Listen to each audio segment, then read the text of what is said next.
सुना संस्कार धानी का हाल, जानेंगे रिपोर्टर देवाशीष झा के साथ। सरगुजा के सियासत का हाल जानेंगे गोल्डी गजोरिया। बढ़ते आगे, राजनांदगांव से खबर है, दूसरे चरण में मतदान यहां पर होने को है। ऐसे में लगातार कांग्रेस के कार्यकर्ता बीजेपी में शामिल हो रहे हैं। इसी क्रम में कुछ दिनों पहले कांग्रेस के असंगठित कामगार यूनियन और कर्मचारी यूनियन के प्रदेश अध्यक्ष आलोक पांडे ने भी कांग्रेस छोड़कर भाजपा का दामन थाम लिया है।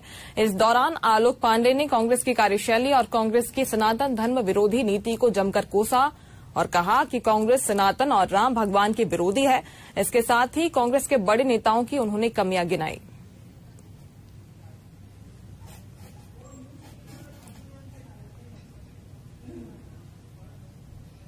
हमारे साथ पांडे जी भी हैं, हम उनसे बात करते हैं। वेलकम, स्वागत है। बताइए, आप लोग इस पार्टी में भाजपा में आए हैं, उसका सबसे बड़ा कारण क्या तकलीफ महसूस हो रही थी यहाँ काम करने में? हम लोगों ने लगातार 15 साल जब विपक्ष में रहा, तो विपक्ष के समय हम लोगों ने अपने पैसे लगाकर अपनी क्षमता अपने लोगों के साथ संघर्ष किया।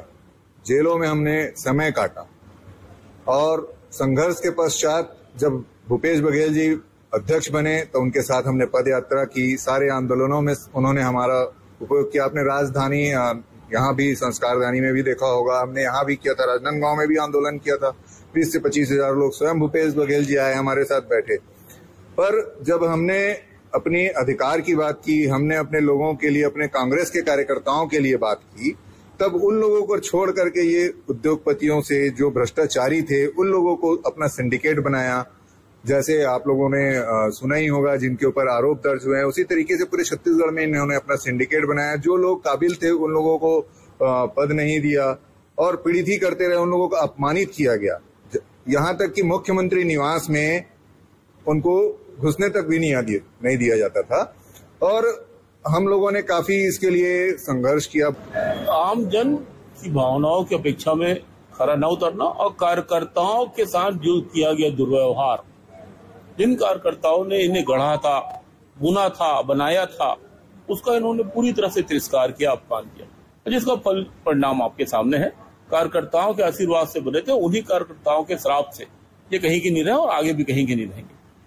अब कांग्रेस का भविष्य क्या होगा अगर ऐसे ही जो स्थिति है, लोग छोड़ रहे हैं लगातार? आज कोरबा में तरफ, जांजगीर तरफ भी उनके क्या बोलते हैं, चरणदास महंत जी का मेन आदमी पूर्व विधायक थे, उन्होंने भाजपा प्रवेश कर लिया। तो अब जिसमें नैतिकता होगी, सहृदयता होगी, सनातन के प्रति आस्था होगी, जो हिंदुत्व को मानता होगा, देश के संस्कार को मानता होगा, वो कांग्रेस में रह ही नहीं सकता। सब छोड़ के जाएंगे। कांग्रेस बहुसंख्यकों की विरोधी और अल्पसंख्यकों की तुष्टीकरण में उतर आई है। माननीय खड़गे जी के पुत्र ने जो प्रियंक ने कहा था, उसका भी स्टेटमेंट आपने सुना होगा। लगातार ये लोग जहां भी जाते हैं हिंदुओं का विरोध ही करते हैं। और मैं तो पूरे छत्तीसगढ़ के नहीं, पूरे देश के हमारे साथियों से, क्योंकि मैं मजदूरों का, कर्मचारियों का प्रतिनिधित्व करता हूं, उनके लिए संघर्ष करता हूं। प्रधानमंत्री जी ने राम मंदिर बनाकर हमारे हिंदू धर्म की आस्था का प्रतीक स्थापित किया है। ये एक बहुत बड़ा उपकार है। और आज सारे देश के लोगों को, राजनांदगांव के लोगों को प्रधानमंत्री नरेंद्र मोदी, संतोष पांडे जी को कमल फूल पर वोट देकर इस उपकार को उतारना चाहिए और नरेंद्र मोदी जी को आशीर्वाद देना चाहिए। पूरी जनता को फिर से प्रधानमंत्री बनाने के लिए संतोष पांडे जी को सांसद बनाना चाहिए। ये भी हम बात कर रहे थे, दो ऊर्जावान नेता हैं जो छत्तीसगढ़ से हैं और अभी भाजपा प्रवेश किए हैं। इनका भविष्य क्या होगा ये तो भविष्य तय करेगा। चंद्रशेखर शुक्ला जी और पांडे जी को पहले तो बात करने के लिए धन्यवाद। एशियन न्यूज से देवाशीष, राजनांदगांव। और फिलहाल वक्त एक छोटे से ब्रेक का, बने रहेगा आप, जल्द लौटेंगे।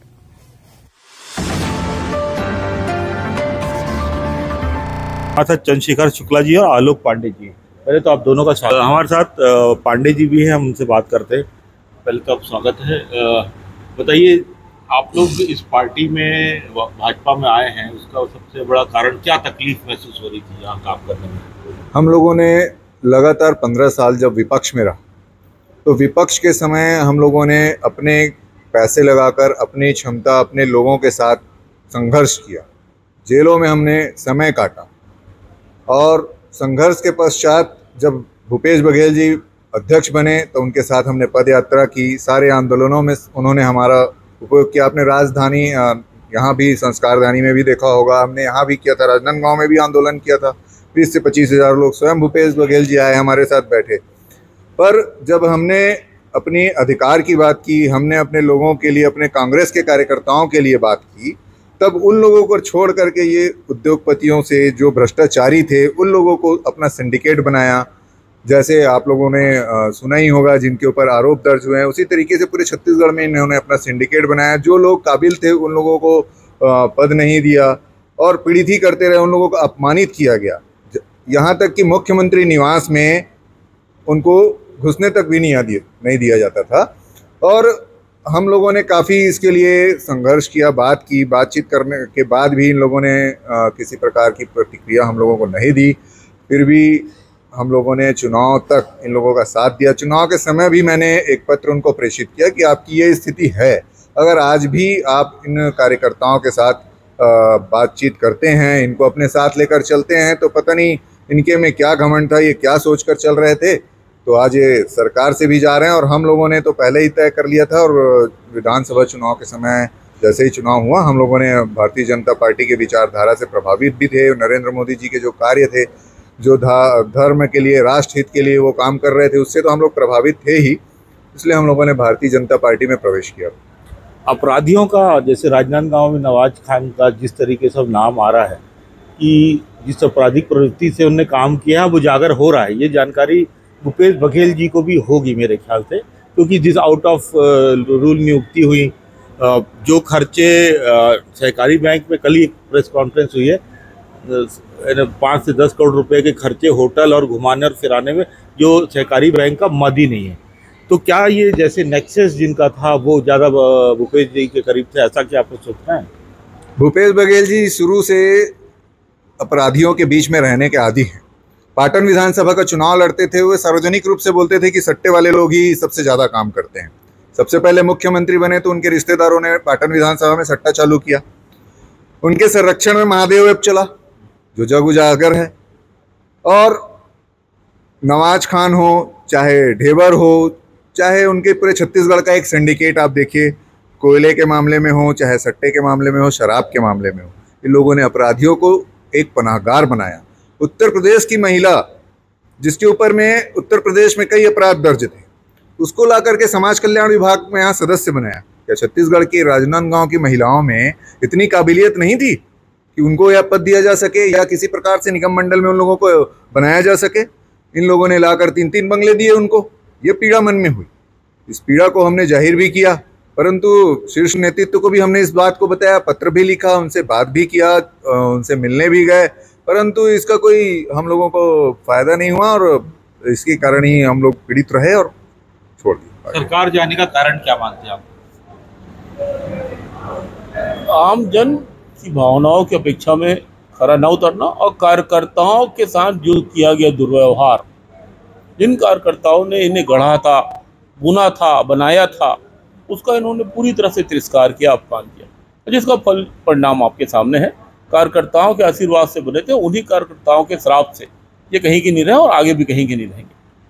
अब कांग्रेस का भविष्य क्या होगा अगर ऐसे ही जो स्थिति है, लोग छोड़ रहे हैं लगातार? आज कोरबा में तरफ, जांजगीर तरफ भी उनके क्या बोलते हैं, चरणदास महंत जी का मेन आदमी, पूर्व विधायक, उन्होंने भाजपा प्रवेश कर लिया। तो अब ऐसे में नैतिकता होगी, सहृदयता होगी, सनातन के प्रति आस्था होगी, जो हिंदुत्व को मानता होगा, देश के संस्कार को मानता होगा, वो कांग्रेस में रह ही नहीं सकता। सब छोड़ के जाएंगे। कांग्रेस बहुसंख्यकों की विरोधी और अल्पसंख्यकों की तुष्टीकरण में उतर आई है। एक सवाल और है, जैसे गौरव वल्लभ ने प्रवेश किया, वो है ऊपर तरफ कांग्रेस की, क्या ये सच्चाई लगती है? माननीय खड़गे जी के पुत्र ने जो प्रियंक ने कहा था, उसका भी स्टेटमेंट आपने सुना होगा। लगातार ये लोग जहाँ भी जाते हैं हिंदुओं का विरोध ही करते हैं। और मैं तो पूरे छत्तीसगढ़ के नहीं, पूरे देश के हमारे साथियों से, क्योंकि मैं मजदूरों का, कर्मचारियों का प्रतिनिधित्व करता हूँ, उनके लिए संघर्ष करता हूँ। प्रधानमंत्री जी ने राम मंदिर बनाकर हमारे हिंदू धर्म की आस्था का प्रतीक स्थापित किया है। ये एक बहुत बड़ा उपकार है और आज सारे देश के लोगों को, राजनांदगांव के लोगों को, प्रधानमंत्री नरेंद्र मोदी, संतोष पांडे जी को कमल फूल पर वोट देकर इस उपकार को उतारना चाहिए और नरेंद्र मोदी जी को आशीर्वाद देना चाहिए। पूरी जनता को फिर से प्रधानमंत्री बनाने के लिए संतोष पांडे जी को सांसद बनाना चाहिए। ये अभी हम बात कर रहे थे, दो ऊर्जावान नेता हैं जो छत्तीसगढ़ से हैं और अभी भाजपा प्रवेश किए हैं। इनका भविष्य क्या होगा ये तो भविष्य तय करेगा। चंद्रशेखर शुक्ला जी और पांडे जी को पहले तो बात करने के धन्यवाद। एशियन न्यूज़ से देवाशीष, राजनांदगांव, छत्तीसगढ़।